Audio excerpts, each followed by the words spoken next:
हिस्से में भी होती। आज मैं आपके साथ परमेश्वर के बारे में बात करना चाहता हूँ। परमेश्वर कौन है, उसकी एक काबिलियत होनी चाहिए, है ना। अगर डॉक्टर कोई है तो उसको एक ख़ास पढ़ाई करना ज़रूरी है। अगर कोई दर्जी है तो उसको कपड़ा काटना सीना आना चाहिए, उसकी एक काबिलियत होती है। अगर हम किसी को खुदा कहें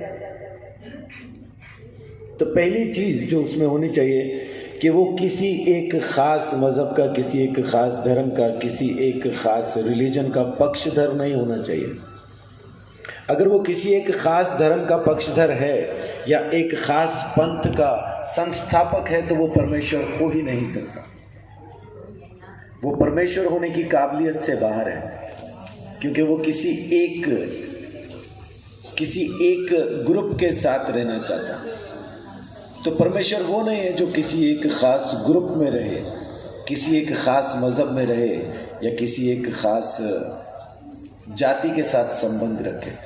परमेश्वर वो है जिसने ज़मीन बनाई, और परमेश्वर वो है जो कुल कायनात का एकमात्र खुदा है।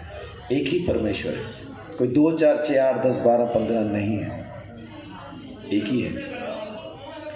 हमने अपने मज़हब तो बनाए, हम तो इतने ज़्यादा बुद्धिमान बन गए कि हमने उस खुदा के भी मज़हब बना दिए। देख के पहचान लेते हैं, ये हिंदुओं का है, ये मुसलमानों का है, ये सिखों का है, ये ईसाइयों का है। यानी खुदा की भी जातियाँ, उसके भी धर्म बना दिया हमने। ये हिंदुओं का है जी, ये सिखों का है जी, ये ईसाइयों का है, ये मुसलमानों का है। क्या सच में ऐसा परमेश्वर है? अगर ऐसा ही परमेश्वर है तो मैं उसको मानने के लिए कतई तैयार नहीं। मैं नहीं मानना चाहता ऐसे खुदा को जो फ़िरका परस्ती करता हो। फ़िरका परस्ती बोले तो पक्षपात करता हो, एक जाति के साथ रहता हो, दूसरी जाति से नफरत करता हो। ऐसे खुदा के साथ मैं नहीं रहना चाहता, क्योंकि खुदा तो वो है जो सबका है और एक ही है। पहचानने की ज़रूरत है, जानने की ज़रूरत है। अभी कुछ देर पहले बब्बू भगत जी कह रहे थे कि लोग कहते हैं कि खुदा आता नहीं, परमेश्वर आता नहीं, बुलाने वाला नहीं मिलता इसलिए नहीं आता। मेरी बीवी को शिकायत रहती है सेक्टर 10 में सब्जी वाला नहीं आता, लेकिन जब मैं घर पे होता हूँ तो मैं सुबह से शाम तक अगर गिनना शुरू करूँ तो कम से कम 50 से 60 सब्जी वाले आते हैं। लेकिन मेरी बीवी के लिए, उसकी नज़र में देखें तो कोई नहीं आता। क्यों? क्योंकि जब तक वो बाहर निकलती है कोई नहीं होता। 3 बच्चों को संभालती है वो, 9 साल की बेटी, 6 साल का बेटा, 1.5 साल की बेटी। तो उनको संभाल के जब तक वो बाहर आती है तब तक सब्ज़ी वाला कहीं और चला जाता है।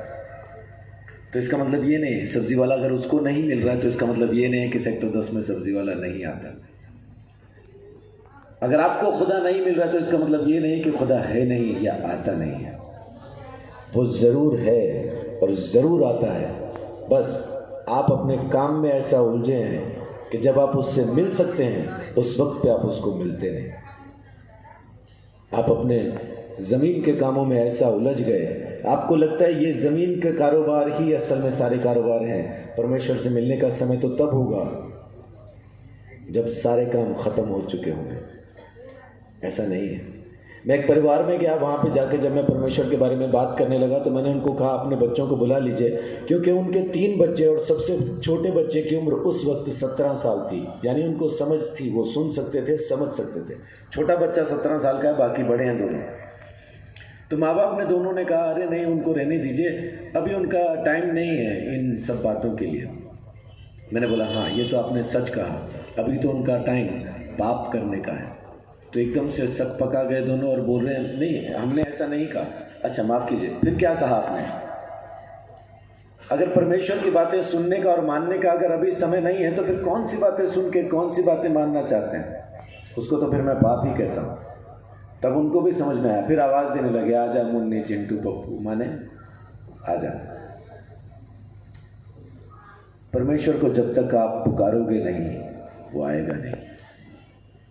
गुरुजी यहाँ पे बैठे हैं, आपको बाद में भी बता सकते हैं।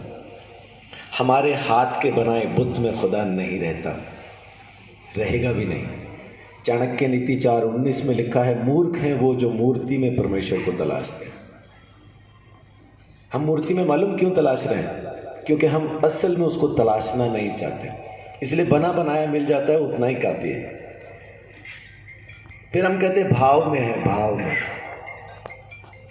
आप भाव करके मिट्टी खाओ, चीनी का भाव रखो मन में, मीठा होगा क्या? जो चीज़ जैसी है वो वैसी ही रहनी है।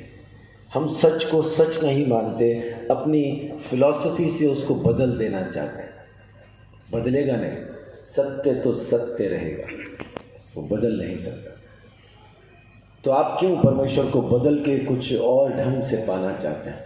वो जैसा है वैसा पा लीजिए तो मिल जाएगा, वो जैसा नहीं है वैसा ढूंढेंगे तो मिलेगा भी नहीं। अब मैं कहूँ कि फ़ोन की आवाज़ मुझे इस बोतल में आनी चाहिए, वो नहीं आएगी भाई, इसमें पानी ही आएगा। आवाज़ आनी है तो इसी में ही आनी है। तो जो खुदा जैसा है उसको वैसा ढूंढें और वो मिल जाएगा। उस परमेश्वर ने इसी के लिए अपने इकलौते बेटे को, जो कि उसका शब्द है, जो कि उसका कलाम है, कुरान शरीफ में लिखा है कि ईसा अलैहिस्सलाम उस खुदा का कलमा है, उसका वचन है, उसकी आवाज़ है, रूह अल्लाह है। उससे ज़्यादा पवित्र कोई नहीं कुरान के अंदर लिखा है, वो एकमात्र पवित्र लड़का है, ऐसा लिखा है। वेद हमें बताते हैं कि जब तक परमेश्वर हमारे लिए काठ पे लटक के मर ना जाए, दैत्यारण्यक उपनिषद का 3रा श्लोक कहता है, खून बहाए बगैर पापों से छुटकारा नहीं मिलेगा। लेकिन वो खून खुद परमेश्वर का होना चाहिए। अपन ने मुर्गे बकरे पता नहीं क्या क्या काट डाला खून के चक्कर में, उससे नहीं होगा, कितना ही बहाल नहीं होगा। परमेश्वर का लहू चाहिए। पहचानेंगे कैसे? ऋग्वेद में लिखा है कि जब वो मरेगा तो उसके सर पर कांटों का गुच्छा रखा होगा, तो पहचान लेना ये वो मुक्तिदाता। यीशु मसीह ज़मीन पे सिर्फ एक काम करने आया, हमारा खुदा के साथ मेल करवाने के लिए। जब तक हमारा मेल उस खुदा से नहीं होगा। कितने लोग अमिताभ बच्चन को जानते हैं? हाथ खड़ा करके बताइए, जानते हैं? क्या सच में जानते हैं? आपको 50 रुपए चाहिए, अमिताभ बच्चन देगा क्या? क्यों नहीं देगा? क्योंकि हमें वहम है कि हम अमिताभ बच्चन को जानते हैं। असल में हम अमिताभ बच्चन को जानते नहीं हैं, हमारी उससे मुलाकात नहीं है, वो हमारा रिश्तेदार नहीं है। हमने खाली उसके काम देखे हैं टीवी में, फिल्म में, उसकी कलाकारी देखी है। हम अमिताभ बच्चन को नहीं जानते। बिल्कुल ऐसा ही हम उस खुदा को नहीं जानते, बस हमने उसके हाथ की कारीगरी देखी है, उसके चमत्कार देखे हैं, उसको काम करते देखा है, तो हमें वहम हो गया हम परमेश्वर को जानते हैं। अमिताभ बच्चन को जानने के लिए उसके साथ रिश्ता होना जरूरी है। फिल्म देखने से आप अमिताभ बच्चन को नहीं जानते। चमत्कार हो जाने, आपकी जिंदगी में चमत्कार हो गया, क्या मतलब ये नहीं कि आप परमेश्वर को जानते हैं। चमत्कार तो इसलिए है क्योंकि वो है इसलिए चमत्कार होते हैं। वो है, हमें मालूम भी है, लेकिन आपका क्या लगता है ये जरूरी है। मेरा बाप लगता है, मैं जानता हूं उसको, वो मुझे जानता है।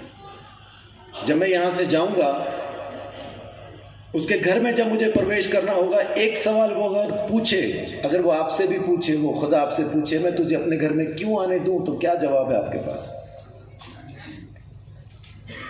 मेरे पास एक ही जवाब है, पापा थोड़ा साइड हटिए, ये मेरा घर है, आप बाप है मेरे, मेरा हिस्सा है इस घर के अंदर, इसलिए मैं आऊँगा अंदर। जब तक आप उसके साथ रिश्ता नहीं रखेंगे, कुछ भी पूछ लीजिए, कैसा भी पूछ लीजिए, परमेश्वर नहीं मिलेगा। हाँ, चीज़ें मिलेंगी, चमत्कार होंगे, ज़रूर होंगे। जो दुआ आप मांगेंगे पूरी भी हो जाएगी, इसमें कोई दो राय नहीं है, लेकिन खुदा नहीं मिलेगा।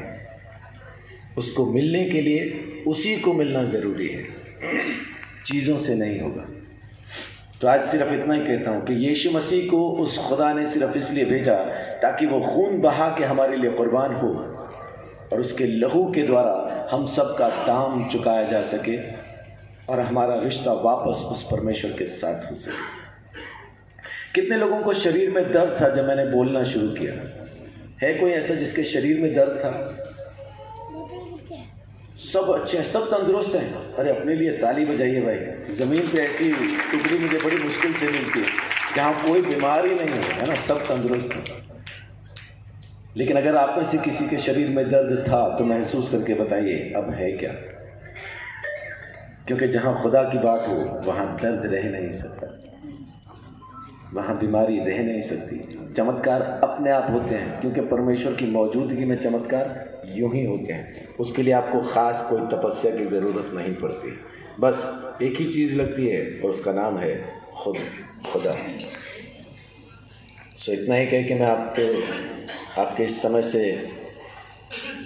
विराम लेता हूँ, अपनी बात को यहाँ ख़त्म करता हूँ। लेकिन निवेदन ये करता हूँ, मेरी बात को यहाँ छोड़ के नहीं जाना, बाद में टेंट वाला झाड़ू से इकट्ठी नहीं करे प्लीज़, है ना। मेरी ये बात अपने साथ ले जाना कि उस खुदा के साथ रिश्ता बनाइए। आपको खुदा की ज़रूरत है, किसी और की ज़रूरत नहीं। परमेश्वर आप सबको बहुत आशीष बड़ी बख्शे। दीप चौधरी जी।